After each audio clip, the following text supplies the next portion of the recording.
이 땅을 살아가는 동안 우리는 수많은 사람을 만나고 수많은 일을 경험합니다.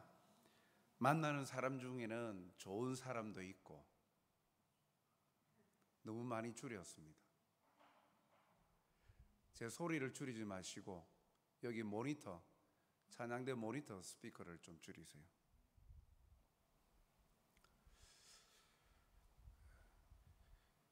경험하는 많은 일들 가운데에 좋은 일도 있고 나쁜 일도 있습니다. 좋은 것만 만나면 좋겠지만 그건 불가능한 일이지요. 오늘 우리가 함께 생각할 것은 우리의 인생의 모든 걸음걸음, 오늘 찬양을 하셨는데 한 걸음 한 걸음, 이 걸음을 걸어가는 우리의 삶의 모습 속에 우리가 한 가지 또 기억해야 할 것이 있습니다. 오늘 말씀을 통해서 참 하나님께서 우리를 통해 원하시는 것이 무엇인가 하는 것을 먼저 발견했으면 합니다. 오늘 본문 이 하반절에 보니까 모든 것이 합력하여 선을 이루느니라 라고 하죠. 하나님께서 모든 것이 합력하여 선을 이루신다 라고 말씀을 합니다. 모든 것, 이 모든 것에는요 좋은 사람과의 만남도 있고 또 만나지 않았으면 하는 사람도 있고 또 좋은 일도 있고 또 경험하지 않았으면 하는 나쁜 일도 있지요. 이 다양함 가운데에 하나님은 그 모든 것을 합력하여 선을 이루신다라는 겁니다. 모든 것이 합력하여 선을 이룬다는 것은 매우 놀라운 일이 아닐 수 없습니다. 기왕이면 좋은 일만 있으면 좋겠고 또 좋은 사람만 만나면 좋겠는데 그렇지 않는 게 참 인생이죠. 그런데 하나님은 그러한 모든 것들이 선을 이루게 하시는 분이시다라는 겁니다. 즉 우리의 생각과 다르게, 우리의 생각과 판단 가운데에 다르게 나타나는 것이 있다라는 겁니다. 여러분들 퍼즐을 아시죠? 어떤 한 그림을 여러 가지 조각으로 나누어 가지고 그것을 흐트러 버려서 원래 있는 그림의 모습으로 맞춰 가는 것, 그것이 퍼즐인데, 퍼즐을 보면 그 여러 가지 퍼즐들이 다 필요합니다. 색깔이 어둡고 화사하든 뭐 이상하게 생겼든 모양하고 상관없이 이 퍼즐 조각은 참 내가 싫어하는 모양이니까 이것을 빼자. 이 퍼즐 색깔은 내가 좋아하지 않는 어두운 색상이다. 그래서 이건 싫어. 이런 것들을 빼버리면 퍼즐 조각을, 전체 그림을 다 맞출 수 있겠습니까? 절대로 맞추지 못하죠. 어느 조각 하나 다 필요한 거예요. 그것이 모양이 싫든 색깔이 마음에 들지 않든 그 모든 것이 자기의 자리 위치에 들어갈 때 그것이 하나의 완성되어진 그림이 되어지는 것이죠. 인생도 그와 같다는 것입니다. 나무에도 보면 옹이 아시죠? 나무의 옹이. 그런데 그 옹이가 어떻게 생긴 겁니까? 나뭇가지가 부러져서 죽어서 생기는 것들이죠. 어떻게 보면 나무에게 있어서 옹이는 상처입니다. 그런데 이 옹이가 없으면 나중에 목재를 사용하고 디자인을 할 때 보십시오. 옹이가 없는 나무 그 부분은 아주 단순합니다. 그런데 나무에게는 상처의 세월 흔적이지만 옹이가 있는 나무 목재를 사용할 때 보면 그것이 하나의 아름다운 디자인과 무늬가 되어져서 그 목재를 사용하는 사람들에게 즐거움을 줍니다. 본인에게는 아픔이지만 또 다양하게 또 다른 이에게는 즐거움을 주기도 한다는 것이죠. 이처럼 하나님은 밝은 조각도 어두운 조각도 다 사용하셔서 내 인생을 맞추고 계십니다. 내 인생의 바탕 그림을 그리신 분도 하나님이시고 인생의 조각을 맞추시는 분도 하나님이십니다. 그런데 그 하나님은 결코 실수하지 않으시죠. 하나님은 그 놀랍고 정교한 솜씨로 우리 인생을 멋지고 아름다운 작품으로 만들어 가십니다. 그 끝은 선함인 거예요. 그 모든 것, 아픔과 즐거움과 또 행복함과 또 여러 가지 다양한 것들, 안 좋은 거, 어둠, 모든 것까지 합력하여서 선을 이루어 가시죠. 이걸 다른 말로 표현하면 섭리라고 할 수 있습니다. 섭리. 섭리란 말은 하나님께서 우리의 삶에서 경험하는 이 다양한 일들을 효과적으로 사용하셔서 하나님의 뜻을 이루시는 것. 하나님의 뜻을 이루시는 것, 그것을 섭리라고 합니다. 모든 것이 합력하여 선을 이루는 것이 바로 하나님의 섭리이죠. 하나님은 섭리하시는 분이시고 그 뜻을 이루어 가시는 분이세요. 그러한 모든 것이 합력하여 선을 이루어가는 것, 이 하나님의 선하신 섭리를 경험하는 자가 누구입니까? 오늘 본문에 보니까 28절 상반절을 보니까 하나님을 사랑하는 자, 곧 그의 뜻대로 부르심을 입은 자들에게는, 하나님의 뜻대로 부르심을 입은 자들, 하나님의 백성, 성도, 그리스도인들에게는 하나님의 선하게 하시는 하나님의 섭리를 경험하게 하신다는 거예요. 하나님은 하나님의 백성들에게 모든 것이 합력하여 선을 이루게 하셔서 선을 경험하게 하시고 반드시 그것을 누리게 하시는 분이라는 거예요. 하나님을 믿지 않는 자들에게는 때로는 선함도 있겠죠. 그러나 그들에게는 그들의 행위의 악함으로 말미암아 결과가 좋지 않게 나오는 경우가 많은데, 그런데 하나님의 백성들 그리스도인들에게는 항상 모든 것이 합력하여 선을 이루신다. 그래서 하나님의 백성들은 선함을 즐기고 누리는 자가 되는 거예요. 하나님의 섭리하심을 경험하는 자가 되죠. 그렇게 참 복된 자예요. 그리스도인은 그러한 이 섭리를 누리는 자로서 어떠한 사람입니까? 하나님의 섭리를 따르는 사람이에요. 믿음으로 그 사실을 누리지만 그러나 하나님의 섭리를 따르는 사람이 바로 그리스도인인 거예요. 섭리에 대한 믿음을 가진 사람은 어떻게 살아야 합니까? 요셉의 경우를 우리가 생각하면서 한번 살펴봅시다.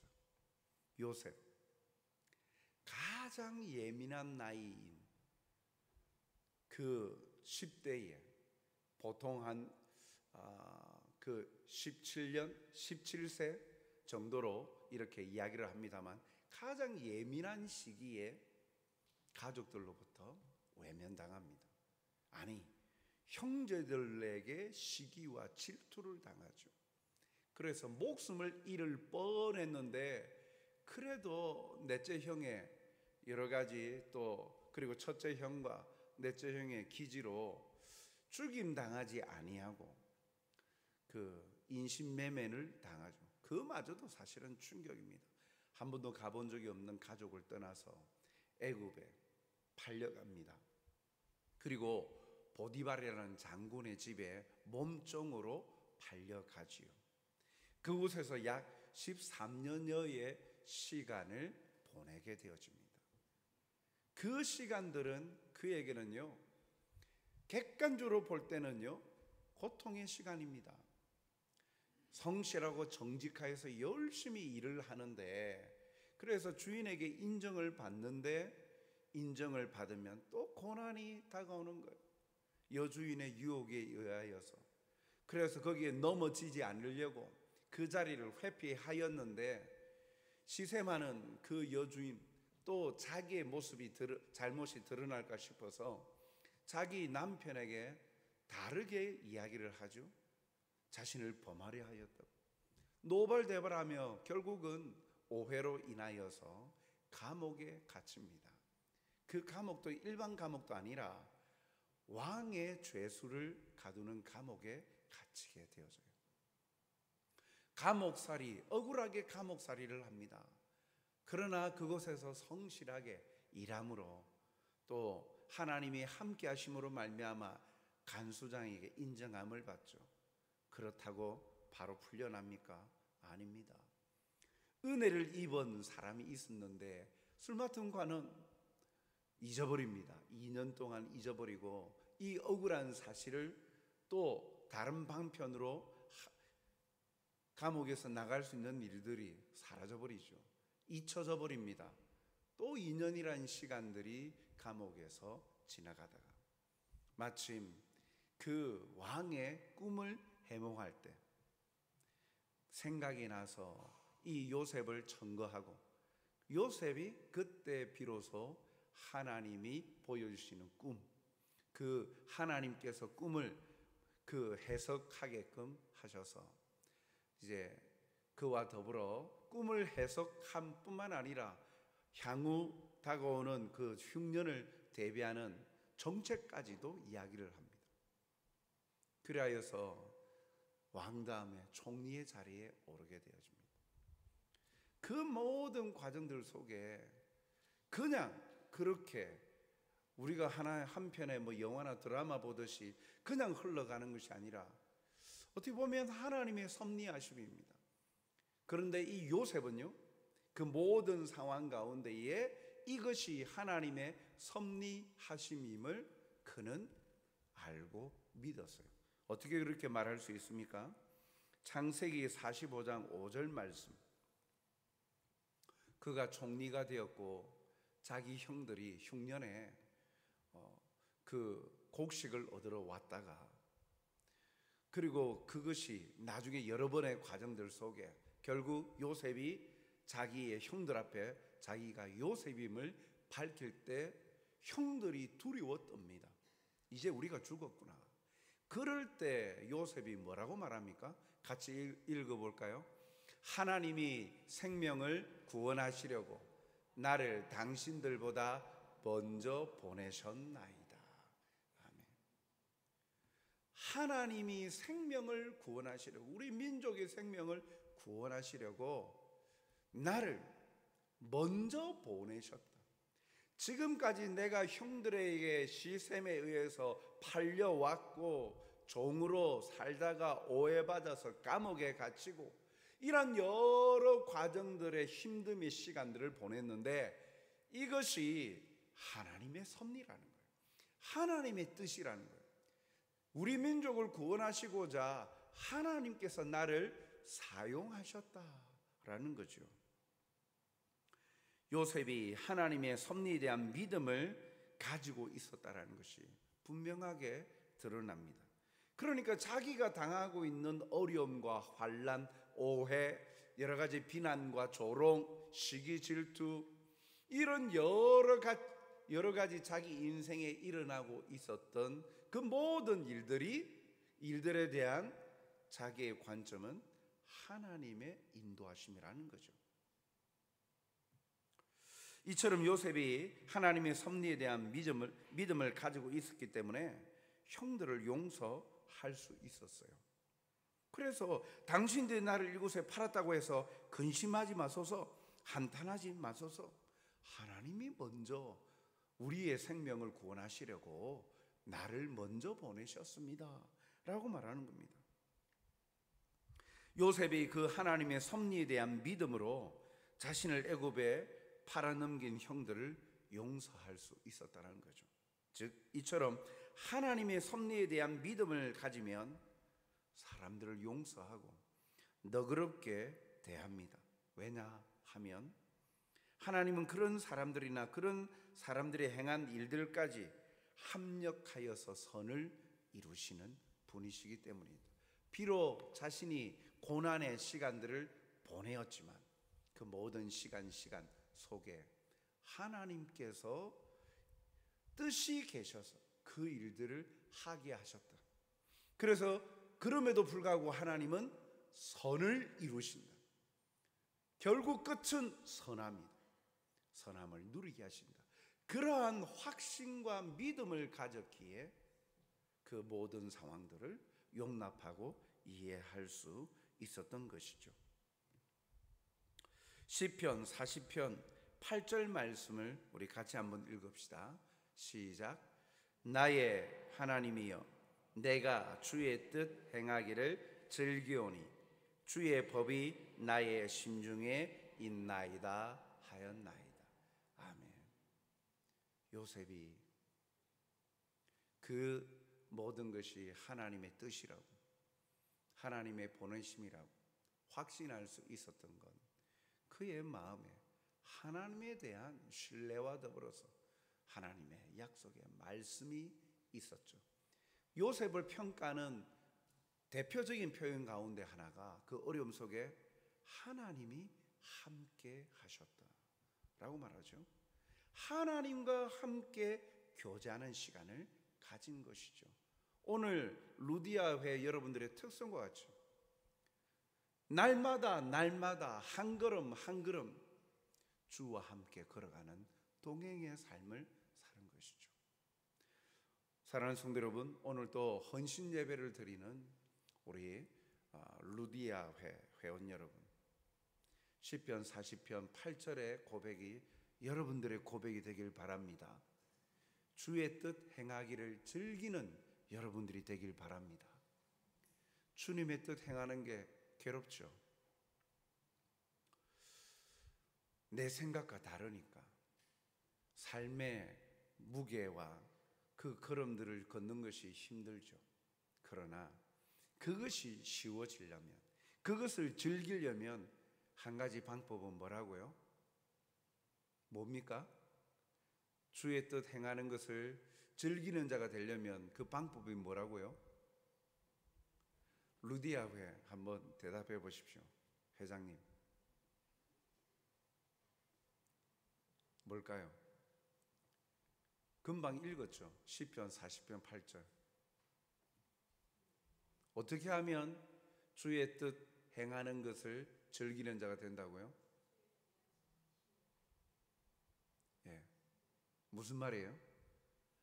말씀이 내 마음에, 내 삶에 떠나지 않으면, 더 간단하게 말하면 주님과 교제하는 시간을 가지며 주님과 교제할 때 결국 주님의 말씀이 나에게 쌓여져 가는 거예요. 켜켜이 쌓여져 가는 것이죠. 그리고 그 말씀대로 순복하는 결단과 감사가 넘치는 거예요. 그러면 주님 뜻 행하는 것을 즐기는 자가 되는 거예요. 하나님의 섭리하심에 겸허히 따르고 순복하는 자가 되는 것이죠. 그런 사람이 상황을 초월하는 거예요. 상황에 매몰되지 않는 거예요. 환경에 그냥 빠져들어가지고 낙담하고 낙심하지 아니하고 좌절하지 아니하고 하나님께 감사할 수 있는 사람이 되는 거죠. 왜요? 상황이 엄습해오고 환경이 나를 짓눌러도 내 마음에는 천국을 누리는 거예요. 뭐 때문에요? 내 마음 심중에, 중심에 하나님의 약속의 말씀이 거하니까. 그 약속의 말씀대로 모든 것이 합력하여 결국 선을 이루어 가실 것이니까. 그러니까 주의 뜻 행하는 것을 즐거워하고 즐기는 자가 되는 것이죠. 우리 모두 섭리하시는 하나님, 모든 것을 합력시켜 선을 이루시는 하나님의 손길에 대한 굳건한 믿음을 가진 성도들이 되시길 바랍니다. 아무리 삶이 힘들고 어려워도 그 믿음으로 모든 어려움을 이겨내고 넉넉한 마음으로 하나님의 일하심을 기대하며 살아가는 여러분들이 되시길 주님의 이름으로 축복합니다. 오늘도 우리의 마음속에 하나님의 약속의 말씀이 떠나지 않기를 한 시간 한 시간 시간마다 하나님의 약속의 말씀이 새겨지고 말씀대로 행하는 것을 즐기는 하나님의 기뻐하시는 모든 백성들이 되시길 주님의 이름으로 축복합니다. 사랑과 자비가 풍성하신 아버지 하나님, 오늘도 이 오후 시간에 주님의 말씀 앞에 성령께서 가르쳐 주시고 깨닫게 해 주시는 바대로 순복하여 나아가는 믿음의 용사들이 되길 소원합니다. 참으로 모든 것이 합력하여 선을 이루게 하시는 하나님의 그 섭리하심을 믿고, 비록 나의 눈앞에 놓여져 있는 그런 환경들이라는 모습들이 참으로 가까이 하기 싫고 멀리 하였으면 하는 아픔과 또한 그러한 고통의 순간이라 할지라도 그 모든 조각조각들을 맞추시고 합력하여서 결국 아름답고 선하게 이루어 가시는 하나님이 살아 역사하심을 믿음으로 하나님의 뜻 행하기를 즐기는 자로 살아가는 성숙한 믿음의 사람들로 든든히 세워 주시옵소서. 특별히 헌신 예배를 드리는 루디아 회원들 위해 하나님께서 그들의 가정과 생업을 지켜 주시옵소서. 사회적으로 또 가정적으로 안정이 되어지고 자리를 잡아가는 이 시간들 속에 현실적인 삶의 문제들로 인하여 고통받고 어려움이 엄습해 오지만, 그러나 오늘도 이 약속의 말씀을 기대하고 소망하기에 또 믿기에 신뢰하기에 합력하여 선을 이루어 가시는 하나님의 은혜와 그 선하신 역사를 목도하고 경험하는 복된 자들이 되게 도와 주시옵소서. 누구보다도 주님의 뜻 행하는 것을 즐기는 자들이 될 수 있도록 하나님 역사하여 주시옵소서. 고쳐주시고 채워주시고 회복시켜 주시고 부어 주시옵소서. 감사하오며 예수님 이름으로 기도하옵나이다. 아멘.